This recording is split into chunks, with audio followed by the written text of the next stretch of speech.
This week on Quality Digest Live, we'll investigate the risks and rewards of quality assurance throughout the supply chain with Kari Miller of Pilgrim Software. Plus, what do high school kids across the world know about quality? We'll find out the surprising answers when we come back.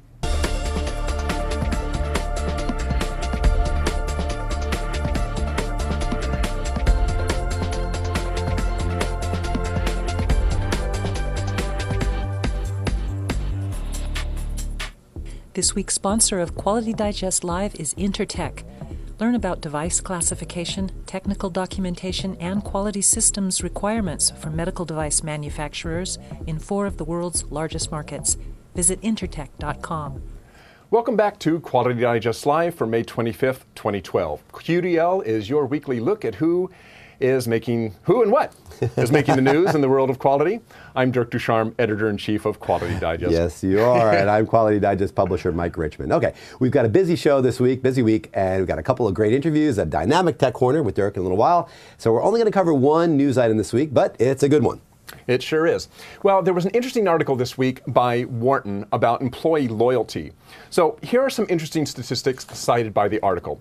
MetLife's 10th annual survey of employee benefits, trends, and attitudes released in March 2012 puts employee loyalty at a 7-year low. 1 in 3 employees, the survey says, plans to leave his job by the end of the year. According to a 2011 CareerBuilder.com report, 76% of full-time workers, while not actively looking for a new job, would leave their current workplace if the right opportunity came along. Mm-hmm. Other studies show that each year, the average company loses anywhere from 20% to 50% of its employee base. I mean, that's really high churn. Sure so some employees are clearly feeling a little disconnected from their work. And there are some possible reasons for this. The recession, obviously, during which companies have laid off a huge amount of employees with little regard for loyalty or length of service. There's been a whittling away of benefits. And this is an interesting one, a generation of young millennials. Mm-hmm. Those are people from age 15 to 30 who have a different set of expectations about their careers, including the need to be their own brand, wherever that takes them. So in a nomadic world, the author of the article says, one of the casualties is a decreasing sense of commitment to the organization. This is much different than for our parents, right? Sure. But there are ways to build loyalty, says James Harder, Chief Scientist of Workplace Management and Well-being for Gallup. Loyalty is based in part, he says, on our need to be connected to a manager, a coworker, or a purpose, and also the need to be recognized. Harder says that even during the recession, when people's perceptions of their own standards of living did drop as the economy dropped, that same drop was not registered in workplaces where employees said they have someone who encourages their development. So the upshot is, loyalty is based on, hey, no big surprise, interpersonal connections and job satisfaction. Mm-hmm. If you're happy with where you're at and who you work with, you're going to tend to be a little bit more loyal to your company. Yeah, and you know, it's a two-way street, of course. Loyalty goes both ways. It's right. It's a chicken and the egg thing. Which came first, the loyalty that the employees lost or the loyalty that the employers stopped giving to a certain extent? Yeah, the employer's got to be doing their part as well. Their part too, yeah. Yep. Good stuff, good stuff. Thanks, Dirk. Sure. Okay, great. All right, well, like I said, we're going to jump right into our feature articles this week because we got a great show, great busy show for you. And we're going to start off with an interesting piece. Kari Miller is with us, and Kari wrote an article for us that appeared in yesterday's issue of Quality Digest Daily called "Quality Across the Supply Chain." Now, there it is right there. You can see it in your screen share. Now, quality issues, of course, across the supply chain, we know there's a lot, because we talked about it on the show a lot often, that there's a lot that goes into that. You know, risk management is part of it, cost of quality is a part of it, and there's certain things that you really need to be aware of, especially as Kari comes to it from this perspective of a regulated environment, pharmaceuticals in particular, that there's a lot you really need to be aware of. I mean, today's supply chains, hey, we all know, you could be dealing with dozens, if not hundreds of individual organizations across thousands, tens of thousands of miles. It's a very complex system. And handling that supply chain, very, very important for making sure that you're ensuring the quality of your organization across the spectrum of your enterprise. So we're going to jump into this right now with Kari Miller. Kari is with us. Kari, and you, we can hear you, I assume, through Skype if you're there. Hello. Hi, how are you? Hello, Kari. How are you today? Good, thank you. Thank you for having me. Thank you. And Kari, of course, is the author of the article, and she's the Senior Director of Industry Solutions and Product Management for Pilgrim Software. And of course, you, again, wrote the article that appeared in yesterday's issue of Quality Digest Daily. So Kari, again, thanks for joining us. I wanted to start off by really asking you a little bit about the supply chain and manufacturers. Today, of course, manufacturers shrinking their supplier lists and demanding shorter lead times and greater cost reductions. What does that do to the supply chain, and what does that do to quality across the supply chain as far as you see it? Well, it does a couple things. First of all, with those shrinking supplier lists, you need to make sure that the product that you're getting or the service that you're getting from those suppliers or contractors is good quality right away. You can't afford to have redos, because now you've tightened up your supply chain. So you've got fewer people to turn to source material from. You've got an increased risk that, if quality is bad with those suppliers, that you're going to have upstream supply chain problems. So, that shrinking supplier list puts even more pressure on a global supply chain. And, materials coming from further and further away. So, getting things right the first time is more and more critical to the overall supply chain for any manufacturer or brand owner. You talk in your piece, and we talk about it a lot here as well, about assessing risk and managing risk, and increasingly that's something that has fallen to quality professionals. The idea that you need to be cognizant of the risk that is involved in your organization. How is that especially important when you're dealing with supply chains, and even more important when you're dealing in, as we say, a highly regulated environment? Yes. So pharmaceuticals, for instance, are consumed by human beings, right? So therefore, that industry has to be particularly sensitive to the risk that they have in their supply chain, because they have to worry about adverse patient effects, right? If they have poor quality, that poor quality can cause illness, it can cause long-term side effects and even death. And, in recent years, we've seen, tainted pharmaceuticals have caused serious, sometimes fatal allergic reactions to scores of patients. So, contamination in this case really resulted in a large recall. Recalls are very, very expensive.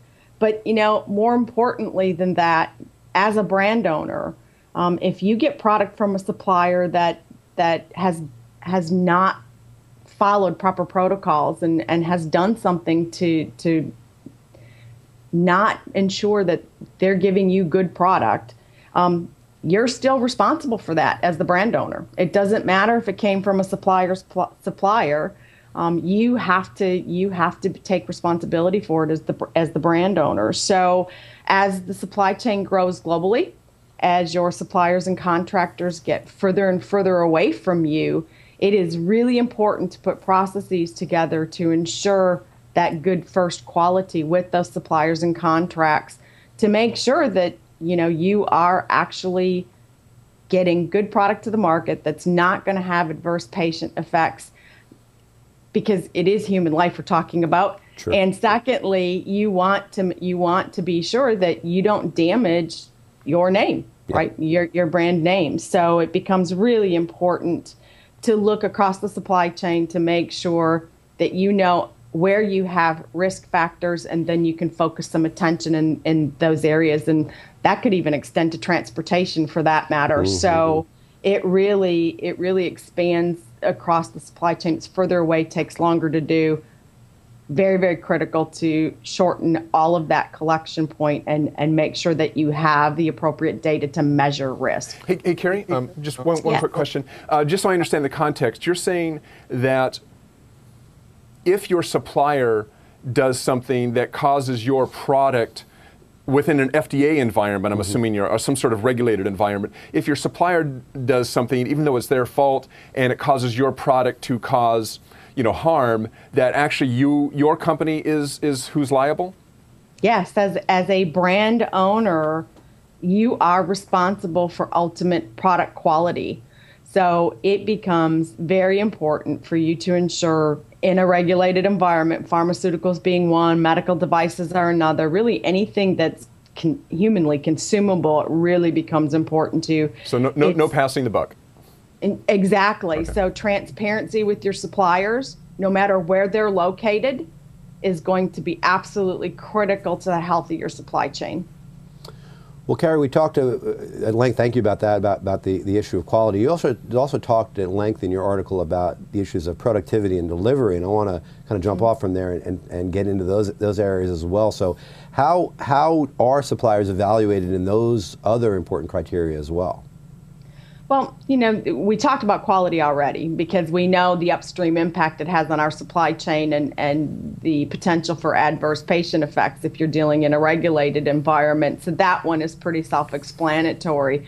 Productivity is another one, though. You may have a supplier that when they send you the product or service that they're being contracted for, and it's always good quality, that's a great thing. But if they can't ever send you the quantities that you require, you're going to end up again with supply chain delivery problems. You're going to end up with upstream shortages. So it's really important to make sure that you're testing your suppliers and contractors for their capabilities in terms of delivery and productivity to ensure that, again, you're going to get what you need when you need it, because in this case, things do flow uphill. Mm-hmm. So same thing with delivery. It's just kind of the flip side of that productivity coin.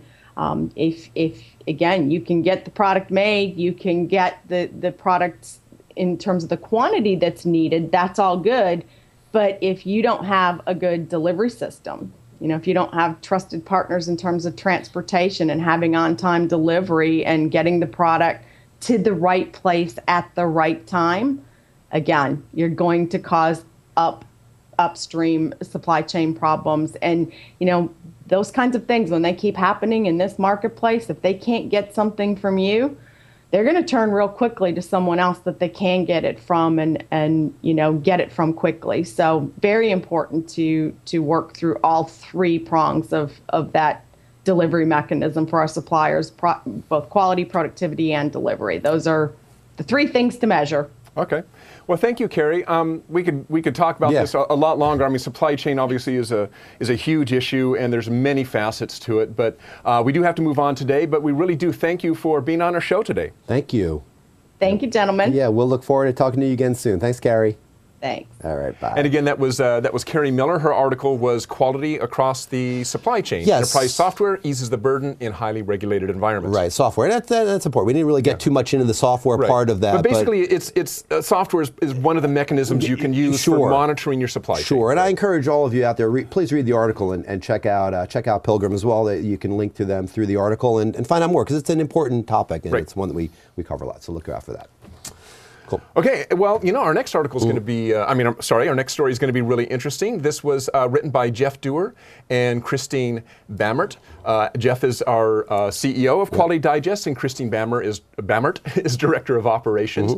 And back in December, they went to India. Yep. I believe Jeff goes to India every year. There's a big school in India. I believe this is a Montessori school. It is. With something like, well, Jeff will tell, I think it's like 20,000, 30,000 students. More, it's huge. Yeah. It's a gigantic school in Lucknow, India, and they're doing something really interesting. Yeah. They are teaching from kindergarten through high school, quality management, quality principles, how to live a quality life as a person and potentially as a professional. Really fascinating stuff. What they're doing there and we're not doing here will open your eyes. Yeah, and Jeff and Kristine will tell us a little bit about that. Yes. They're going to be on the show in just 1 second, but I want to show you a 1-minute video clip that Jeff interviewed some of the kids at this school at a big conference they had at the school. What these kids have to say, remember, these are high school kids. What they have to say is just fascinating. Watch this clip. How old were you when you first started learning that? 7 or 8 years. 7 or 8? So this is my first quality convention. So it's your first convention, but when did you first start learning about these things? When I was around 8 years old.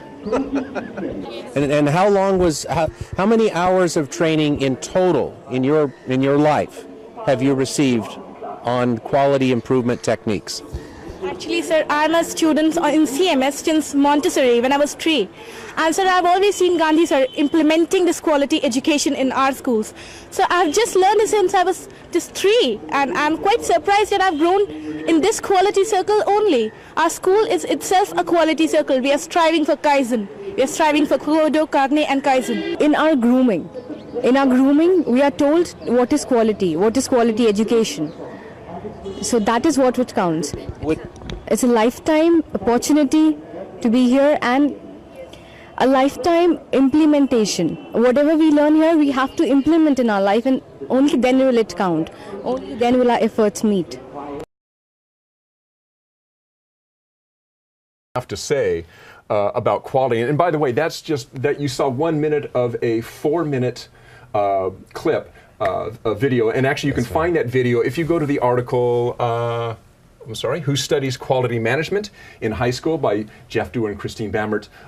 You can watch that full clip. It's really fascinating. Well, let me introduce, this is Jeff Dewar, our CEO of Quality Digest, and Kristine Bammert, how we say that wrong, our Director of Operations. So actually, Jeff, let me start with you. What was the purpose of this convention that you went to? The purpose is to promote quality management principles at a very, very young age, and then to give those kids a real opportunity to showcase what they're able to do and how they're able to apply it in their own lives within their own schools. Okay. And why do the students choose to participate in this convention? I mean, what's their motivation, I guess? They have competitions in all the regional schools in all the in the countries that come.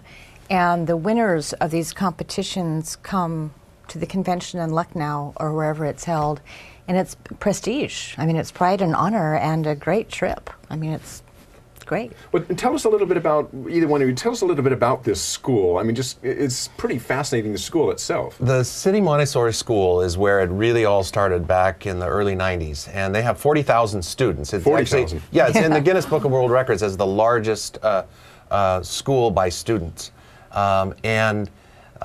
They really started embracing the ideas of Duran and Deming and Crosby and a number of other quality gurus within the curriculum back in the 1990s. That grew into this competition that was framed with quality circles, student quality circles. But it really goes beyond that. It's really part of a much broader quality management education. The way the competition takes place is through the circles. And then it's in Lucknow every other year, which is a city of about 4 million. And then the other years, it was in Singapore, it was in Houston. Okay. It's going to be in 2014 in the UK at Kingston University. So that's interesting. So this isn't, obviously if it was in Houston in the UK, this isn't just something that's happening in India. I mean, tell me a little bit, like when they go to Houston or the UK, are there other quality students? I honestly don't know. I don't know that the United States has embraced this at all, unfortunately, because it's neat. It's great stuff. But I think that when they bring it to a foreign country, it's still the kids from these mostly Asian nations plus Mauritius that come. Yeah. That's interesting. Well, I mean, the thing that fascinated about me, and I don't think, well, we saw a hint of it in this interview, but you see it more in depth if you watch the entire piece, is this isn't just, oh yeah, we're learning quality like we learn math and spelling and all that. It's like, this is kind of a whole ethos that's being ingrained in it. Way beyond that. I mean, the theme of last year's conference was becoming a TQP, a total quality person. Okay. So it's not just very holistic approach. Oh, absolutely. But you know, they start with what it means to solve quality problems and how you identify problems and use statistics and so on and so forth. But then it always comes back full circle as now, how does that make you a better person? Right. Now, there was a practical side to this as well, right? I mean, there was they solved some sort of issue for was it a dairy farmer or something? Or? Oh, they solved lots and lots of issues. One of them was for the farm that was attached to the school. Right, yeah. Sri Lanka, was that? Yeah, those in kids Sri Lanka, yeah. But they also do social issues. I mean, some did, you know, recycling, and some people did cleaning the campus, and some, but mostly the teams focused on how do we reduce internet usage among the students? Too much Facebook usage. Too much Facebook. How can we put down our cell phones and quit texting when we should be studying? So that's a problem there as well. Oh, yeah. Everywhere. I was amazed. Amazed. And they would do all of the steps necessary to try to effectuate change. And many times they did it. Not always, but most times they were successful. It was neat. Yeah, taking samples of how students were processing their doing their homework and how much interruption time they were, but through texts or through Facebook or whatever. So, well, what struck you most? I mean, we just got a minute left here. What struck you most about when you walk away from that? What just got your blood going? I mean, what was the most exciting thing about talking to those kids? I really like teenagers, and I like them all. But I do. But I was so impressed with the poise and sophistication and kindness and really the self-focus. They want to be total quality persons. Yeah. And it comes across. I mean, they behave that way. They act that way. They're warm and giving and loving and kind and smart. Yeah. And I just thought, wow. I think one of the last, matter of fact, I think it's the very end of this video clip. It's a boy you're talking to, and I think he says something about it's all about. Do you remember? It's all about making quality just part of your entire life, or something like that. Yeah, quality is a choice. It does not happen by chance. And that was actually a young woman. Oh, it was a young woman. Oh, Yeah. sorry. And for me, the exciting thing is here you've got a set of future leaders that in another 15 years, you're not going to have to sell those people on quality management and embracing that kind of a culture within the organizations that they're going to lead. It'll be second nature by then. Yeah. Well, guys, thanks a lot for being on the show. That sounds like it was just an Thank you. exciting You're welcome. trip, and I Great. imagine you'll be going back next year as well. Yes, very likely, yeah. Awesome. Okay, well, thanks for joining us. Thank you. And that was Jeff Dewar and Kristine Bammert, Quality Digest CEO and Director of Operations, telling us about their trip to India. And if that's any indication, boy, we got some great quality leaders coming up in India, and you got to keep our eye on them. These kids have ingrained the idea of quality completely within their lives. So this is pretty amazing stuff. Okay, well, let's move on to our Tech Corner today. What we're going to talk about today is a product called SmartDraw. SmartDraw is a software package that allows you to create drawings, flow charts, process charts, pretty much any kind of charting or charts and graphs that you need to do, you can do in SmartDraw 2012. And what we're going to focus on today, though, is not flow charting. We're going to look at part of their product that is getting them a lot of attention. It's a set of 4 integrated charts and graphs that really help you do project management. And I'm just going to give you an example of how that works today. We're going to switch to our screen view here. And what we're going to do is we're going to create a chart that shows everything that we need to do for our move, and then we are going to create subtopics. So we're going to call our main topic moving. And I'll turn that off. Call our main topic moving. And then we'll create some subtopics. Now, I could just drag and drop a box for my subtopics, but I don't need to. I got shortcut keys that allow me to do this. If I go Control arrow down, you see I've duplicated the same shape as what I have above and coming off the same node. So I'm going to call this one, call the first one Utilities. I'll call this one Tech. And I'll call this last one Physical Move. And off of each of these, I can create subtopics. I could drag a shape over there to do that, or I can simply use my arrow keys. Physical Move, we're going to say, let's say that takes movers. And it also takes offsite storage that we need to deal with. All right. And the tech stuff, let's throw in a couple things. We need to worry about internet. We need to worry about phone. And of course, for us, we need to worry about the video considerations. And finally, utilities. Let's just put in gas, electric, and water. How about that? Okay, so after our brainstorming session, we've kind of figured out kind of the major topics. Now we need to assign these. Now this automatically creates an assignment flowchart of who is going to do what. And all I have to do is add some attendees to this. So we're going to say we got Dirk, and we've got, let's say, Jeff, and we have Kristine, and we've got April, and we haven't put Mike in this because we know all Mike can do is sell. So we'll just leave him out of this. And now we're going to assign these. So we're going to give the utilities to Kristine. Now notice all I had to do was just drag that entire node and subnodes, topics and subtopics, over to Kristine. They have all been assigned to her.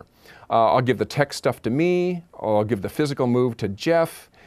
And on reflection, I think I'll move the phone down to April because I know I'm going to be pretty busy. Just a matter of drag and drop. Now here's the cool thing.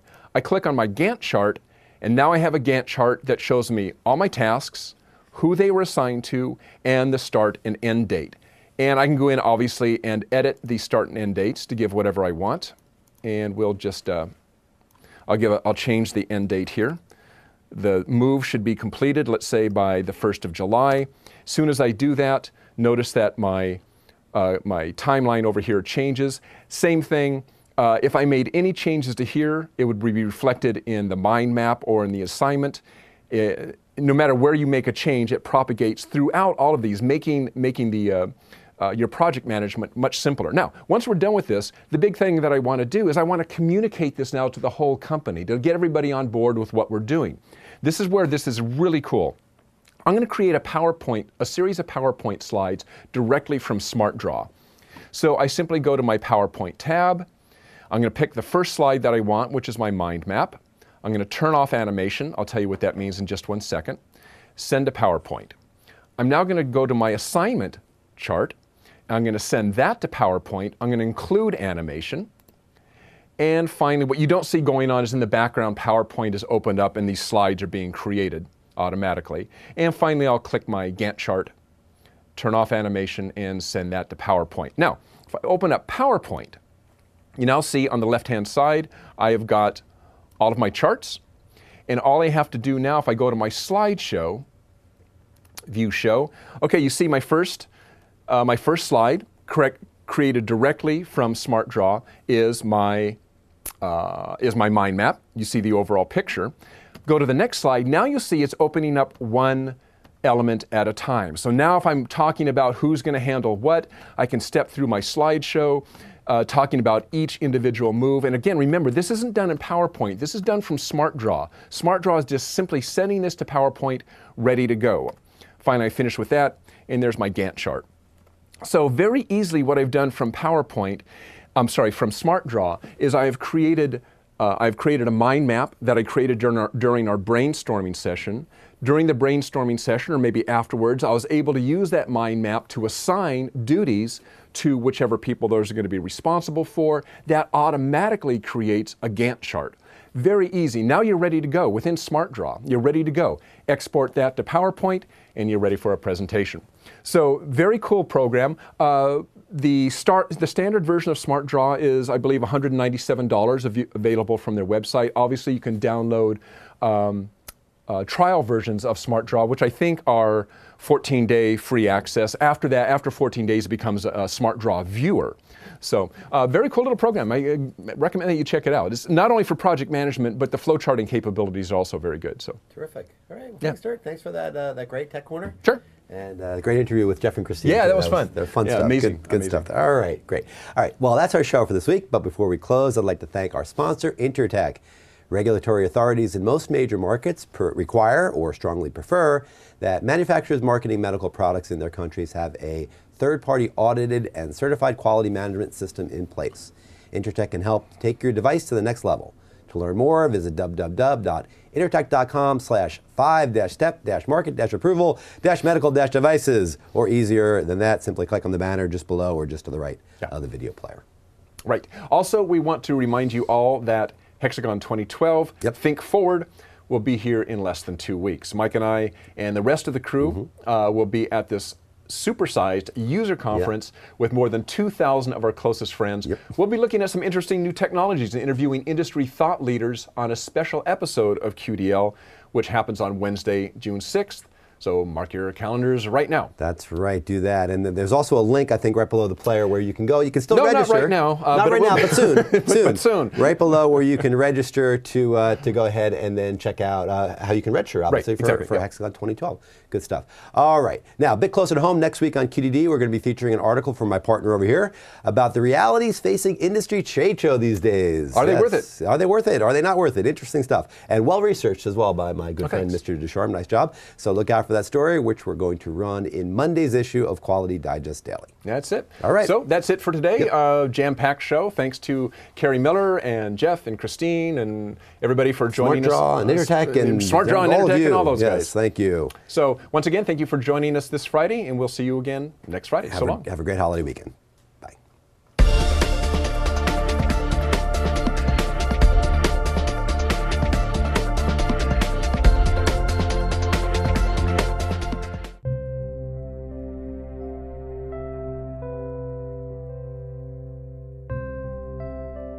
Three, two, one, fire.